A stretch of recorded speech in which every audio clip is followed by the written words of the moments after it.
Na escuridão sob a terra, o tempo não passa da mesma maneira que decorre sob o ciclo diário do sol. As horas estendem-se e arrastam-se com o peso dos anos. Nas ocasiões em que as condições nos céus conspiram em determinados locais carregados nas entranhas desta esfera, o progresso do tempo é parado ou de forma tal removido para que pareça terminantemente suspenso. Uma gotícula que cai pode ser contemplada em sua plenitude quando suspensa no ar, como se fosse uma polida conta de cristal em um filete prateado. Seja em razão dessa curiosidade com relação ao tempo ou a algum outro efeito, cuja causa não é evidente para ser apreendida, as criaturas que habitam nas cavernas mais profundas podem viver durante muitos anos somente associados sob o sol com a mais antiga das árvores. Eles crescem mirrados na aparência, entretanto não morrem. Isso só é verdade com referência a formas maiores de vida, pois as menores não duram mais tempo do que seus irmãos da superfície. Pode ser que a extensão dos anos seja uma função da razão, porque é verdade que todas as criaturas de longa vida encontradas nas cavernas possuem pelo menos alguma aparência de inteligência, e muitas podem ter o poder da fala, embora as línguas por elas utilizadas sejam aquelas de eras perdidas e podem apenas com dificuldade ser compreendidas por um erudito especializado em idiomas. As bocas dessas criaturas são mal adequadas para a forma da fala humana, e suas mentes ansias lutam para compreender nossos pensamentos. Sob Irem habita uma criatura que uma vez fora humana, mas que já não é mais de nossa raça. Humanidade não é uma qualidade que persiste inalterada e inextinguível por toda a eternidade, mas é limitada pelas circunstâncias de local e tempo, e este ser da escuridão perdeu toda a sua natureza humana há incontáveis eras, antes que a cidade de muitas torres chegasse à derrocada e às ruínas. Ela pode ser chamada de bruxa, porque está tão mudada que nenhum vestígio dos atributos de uma mulher permanece em seu corpo atrofiado e deformado, e sua feitiçaria não é a arte praticada nas habitações de seres humanos. O nome da criatura é Letacuá, e ela conversa em diversas línguas antigas, uma das quais é a fonte da nossa. Por meio da comparação das palavras arcaicas com as novas, assim como por meio de gestos, ela pode ser interrogada, visto deter vastos tesouros de conhecimento que são mais preciosos do que os tesouros terrenos. Ela ouviu os arrepios chilreantes daqueles habitantes dos mais ocultos golfos e aprendeu suas línguas, assim como deles roubou segredos. Ela não os divulga prontamente nem de boa vontade, mas em retorno por ofertas de alimentos e de outras necessidades, negociará o conhecimento. Ela se curva com o passar dos anos e a caçada fica dificultada por causa de seus membros retorcidos, embora, quando se faz necessário, ela possa mover-se com uma rapidez, tal como uma salamandra, surpreendente. E é sábio sentar-se a 3 ou mais passos dela, quando estiver dando ouvidos às suas narrativas de tempos ancestrais. Em troca de carcaça fresca de um rato, ela responderá a uma única questão. Portanto, tome cuidado e formule a pergunta de forma sábia. Ela não mente, mas também não oferece sem indução seus conhecimentos mais preciosos. Dessa forma, consegue manter aqueles que são seus aprendizes com ela, para que possa continuar a ter refeição fresca e outros artigos necessários, tais como água e fogo, sempre que desejar. Ela sente inveja da beleza dos outros e, em repentinos espasmos de loucura, pode buscar assassinar seus benfeitores se seus rostos a ofenderem, pois seus olhos se acostumaram com a escuridão e ela enxerga como se fosse sob a luz do sol. No entanto, alguém que tenha sido desfigurado na face nada tem a temer de sua malícia caprichosa, pois ela acha deslumbrante a falta de um nariz e de orelhas. Seu riso é seco, como o som agudo ou estridente, prolongado, de uma dobradiça enferrujada, e ele curva seu corpo atrofiado de forma que sua testa quase toca o chão. Há quanto tempo Itacuá vive nas cavernas?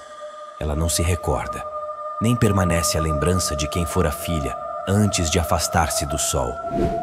Com relação a todos os outros assuntos, sua mente permanece perspicaz. Seus olhos brilham, pequenos e negros, nas curvas rígidas de sua face, lembrando aquelas dos insetos.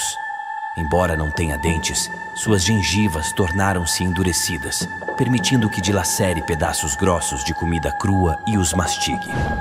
Sua força é inatural e detém sua maior concentração nas mãos.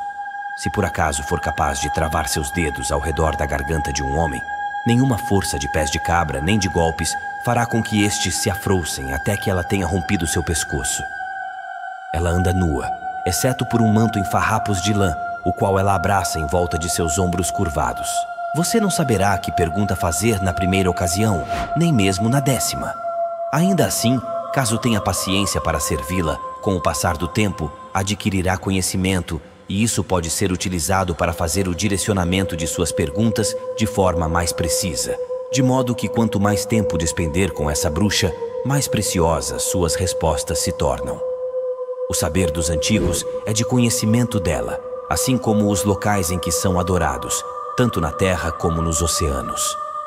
Alguma geografia por ela revelada é desconhecida dos eruditos e estudiosos e pode parecer apenas surgida de fábulas, tais como as vastas terras infecundas e congeladas ao longe, no sul.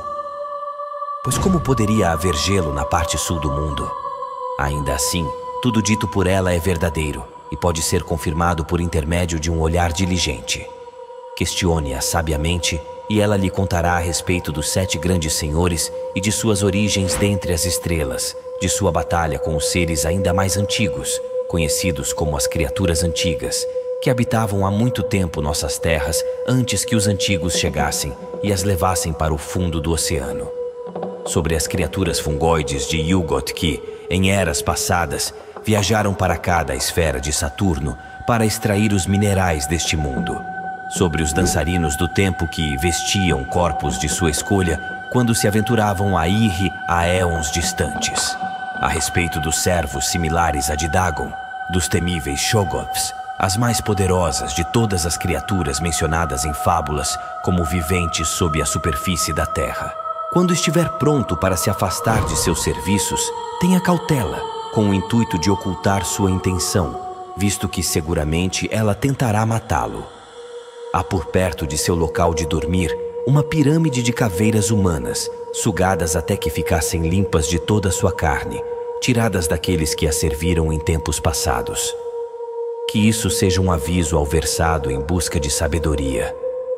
Não tente escapar das cavernas pelo caminho estreito pelo qual você entrou, pois isso exigiria que você fizesse muitos movimentos sinuosos e que arranhasse a terra, de forma que Itakuá ouviria e agarraria você pelos pés antes que pudesse alcançar a superfície.